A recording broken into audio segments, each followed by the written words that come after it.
यदि आपके पास कोई भाव से आया तो उसे केवल आपका प्रेम चाहिए, आपका सानिध्य चाहिए। और यदि कोई अभाव में आया तो उसकी उतनी सहायता अवश्य करें कि जितनी आप करने में सक्षम हो, परंतु उतनी भी ना करें कि वो आपकी सहायता का दुरुपयोग कर बैठे।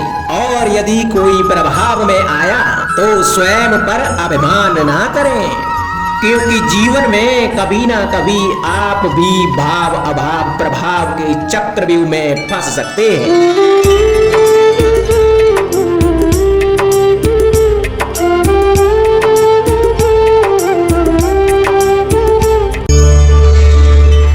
कभी आप ब्रह्म मुहूर्त में जगे हैं? जग कर देखिए, संध्या होने के पश्चात जब रात्रि का अंधकार सारे संसार को धीरे धीरे अपने अंधकार में निगलने लगता है, तो यही अंधकार ब्रह्म मुहूर्त में भोर होने से ठीक पूर्व तनिक अधिक काला हो जाता है। कुछ समझे, हमारा जीवन भी कुछ ऐसा ही होता है। जब हमारे जीवन की समस्याएं कठिनाई अपने अंत पर होती हैं, तो यही समस्याएं कठिनाई एक भीषण रूप लेकर हमारे समक्ष खड़ी हो जाती हैं।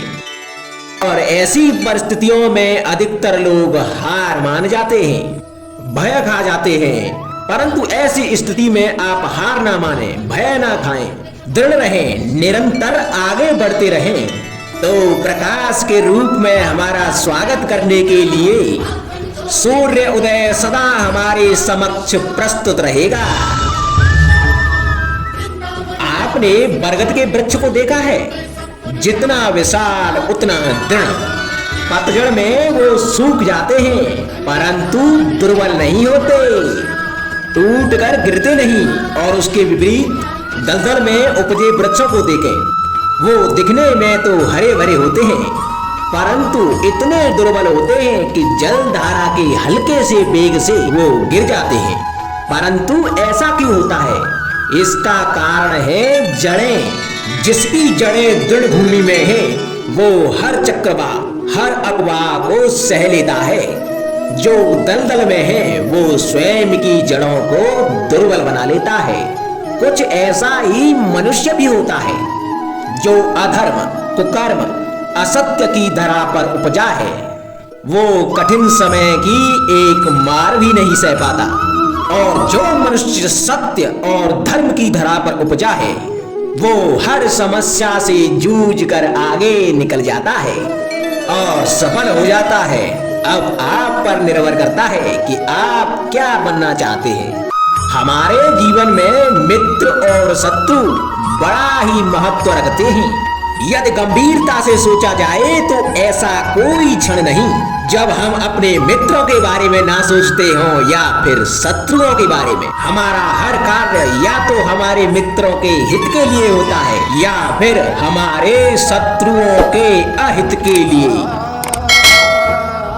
हम हर स्थान या तो अपने मित्रों के साथ होते हैं या फिर अपने शत्रुओं के साथ। कोई नहीं चाहता कि उनका शत्रु प्रसन्न रहे। संसार में हर कोई अपने शत्रु को नष्ट कर देना चाहता है और ऐसा करने के लिए वो हर संभव प्रयास करता है। उसे आर्थिक, मानसिक और शारीरिक हानि पहुंचाने का प्रयास करता है। और यदि मैं आपको आज ऐसा मंत्र सिखाऊं जिससे आप अपने शत्रु को सदा के लिए नष्ट कर दे तो, और वो मंत्र है शत्रु को मित्र बनाना। अपने सभी शत्रुओं को अपना मित्र बना लीजिए और आपके सारे शत्रु स्वतः ही समाप्त हो जाएंगे। राधे राधे।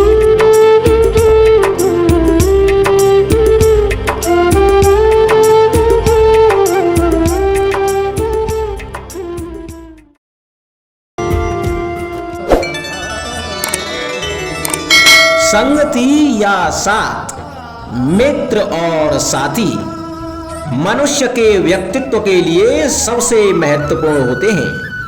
अब आप कहेंगे कि ये कैसे?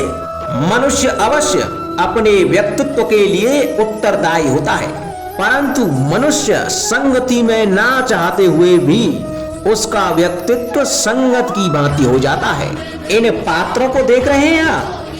मध्य में जल रखा है, इसमें दूध और इसमें मलिन कीचड़ रखा है।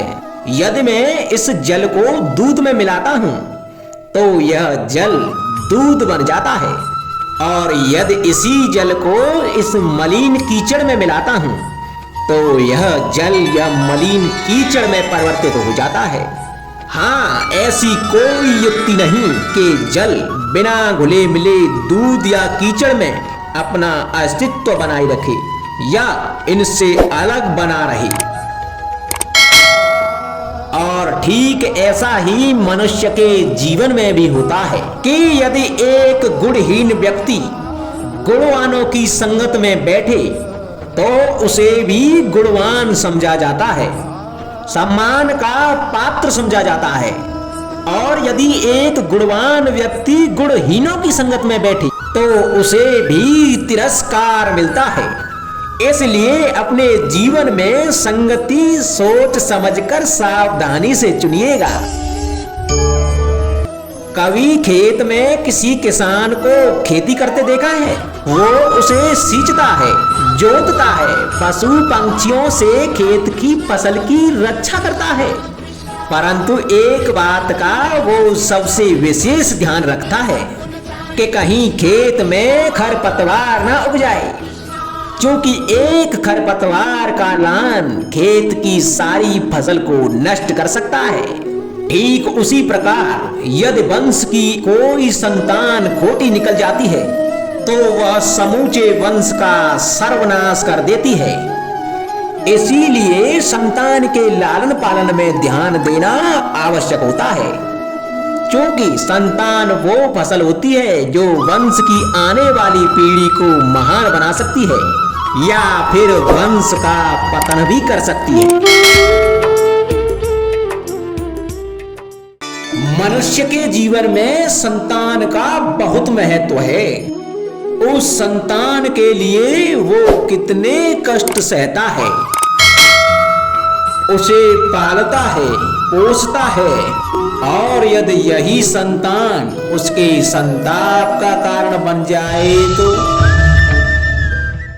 क्या ये उसका दोष है? अधिकतर ये दोष हमारे लालन पालन का होता है।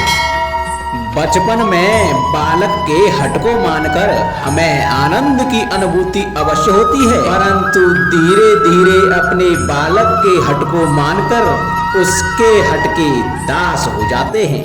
एक हड्डी उद्दंड और असंस्कारी संतान उस सूखे वृक्ष के समान होती है कि यदि उसमें आग लग जाए तो वो सारे वन को भस्म कर डालती है।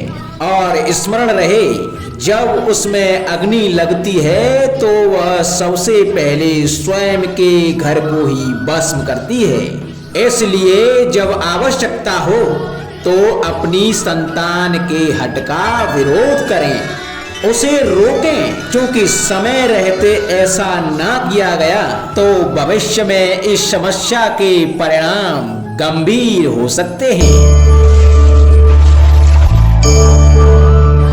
प्रतिज्ञा, वचन, ये सब मनुष्य ने समाज को सही दिशा में रखने के लिए बनाए हैं। वो मनुष्य ही क्या जिसके जीवन में नियम ही ना हो, जिनका वो पालन ना करे, परंतु समय के साथ चलने के लिए नियमों को भी बदलना आवश्यक होता है, क्योंकि ये आज का समय ही तो है जो बीत जाने के बाद इतिहास बन जाएगा। यदि आवश्यकता पड़ने पर नियम और प्रतिज्ञा भंग न की जाए, समय की मांग के प्रतिरूप अपनी प्रतिक्रिया न बदली जाए, तो इतिहास हमें कभी क्षमा नहीं करेगा। आवश्यकता पड़ने पर आपकी तोड़ी हुई एक प्रतिज्ञा, एक बंधन कभी कभी पूरे मानव इतिहास को बड़े विनाश से बचा सकता है। इसलिए नियम, प्रतिज्ञा, वचन कुछ नहीं, कुछ है तो केवल समय। अर्थात जिसके अनुरूप चलने वाला ही सफल हो सकता है। कभी किसी पंछी को घोंसले की नींव बनाते देखा है? अथक परिश्रम करके तिनका तिनका बिटोर के वो पंछी अपना घर बनाता है, अपनी संतान के लिए एक सुरक्षित घर बनाता है। और कहीं से तीव्र आंधी आती है, बारिश आती है और उसका घर तिनका तिनका करके बिखर जाता है। फिर वो पंछी रोता नहीं, ना ही विलाप करता है। वो बिना विलंब करे फिर से अपना घोंसला बनाना प्रारंभ कर देता है और सफलता पाता है। फिर हम क्यों छोटी छोटी असफलता से भयभीत होकर परिश्रम करना छोड़ देते हैं? एक बात सदा स्मरण रखना, हर वृक्ष कुल्हाड़ी की एक मार से नीचे नहीं गिरता, हर चट्टान घन के एक प्रहार से नहीं टूटती। सफलता पाने के लिए अनावृत परिश्रम करना मात्र एक मार्ग है। स्वीकरण, सत्य का स्वीकरण मनुष्य के लिए बहुत ही महत्वपूर्ण है। जब तक मनुष्य सत्य को स्वीकार नहीं करता तब तक उसे असत्य से लड़ने की शक्ति प्राप्त नहीं होती। जब आप भोजन करते हैं तो क्या होता है? आपका पेट स्वीकारता है कि वो भर चुका है और आप भोजन करना बंद कर देते हैं। जब आपको निद्रा आती है तो क्या होता है? आपका मन स्वीकारता है कि आपका शरीर थक चुका है और उसे विश्राम की आवश्यकता है। उसी प्रकार जब आपको किसी व्यसंग को रोकना हो तो आपको स्वीकारना होता है कि बहुत हो चुका। चाहे वो लालच हो या मदिरा पान, उस व्यसंग का त्यागना तभी प्रारंभ होता है जब आप यह स्वीकार कर लेते हैं कि आप उस व्यसंग के बंधन हैं।